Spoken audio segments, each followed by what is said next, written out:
মিলল না স্বস্তি, উল্টো বড় ধাক্কা খেলেন দিল্লির মুখ্যমন্ত্রী ও আম আদমি পার্টির প্রধান অরবিন্দ কেজরিওয়াল। গ্রেপ্তারি পরোয়ানা চ্যালেঞ্জ করে এনফোর্সমেন্ট ডিরেক্টরেটের বিরুদ্ধে করা তার আবেদন মঙ্গলবার খারিজ করে দিয়েছেন আদালত। এমনকি বিচারপতি বলেছেন, আবগারি দুর্নীতি মামলায় ইডির হাতে কেজরিওয়ালের গ্রেপ্তারি বৈধ। এদিন কোর্ট তার রায়ে আরও বলেন, আইনের চোখে সবাই সমান।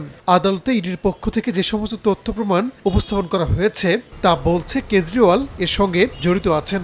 আম আদমি পার্টির এই নেতা আবেদনে তাকে গ্রেপ্তারের যৌক্তিকতা নিয়ে প্রশ্ন তুলেছিলেন। জামিনের নয় বলেও উল্লেখ করেন আদালত। এর আগে দিল্লির রাউস এভিনিউ কোর্টের নির্দেশ ছিল 15 এপ্রিল পর্যন্ত কেজরিওয়ালের ইডি হেফাজতের। আবেদন খারিজ হয়, সেই রায় বহাল থাকলো। আপাতত তাকে কারাগারে থাকতে হবে। তবে বুধবার এই গ্রেপ্তারের বিরুদ্ধে সুপ্রিম কোর্টে দ্বারস্থ হতে পারেন অরবিন্দ। বিকাশে কম খরচে ক্যাশ আউটের লিমিট বেড়ে 50,000, প্রিয় এজেন্টও 2টা।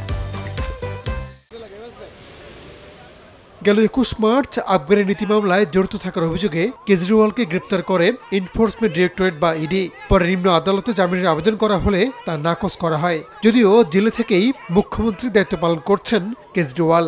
লোকসভা নির্বাচনের আগে তার গ্রেপ্তার নিয়ে কেন্দ্রীয় বিজেপি সরকারের তীব্র সমালোচনা করছে কংগ্রেস সহ বিরোধী রাজনৈতিক দলগুলো। রাহানুল রানা, সময় সংবাদ।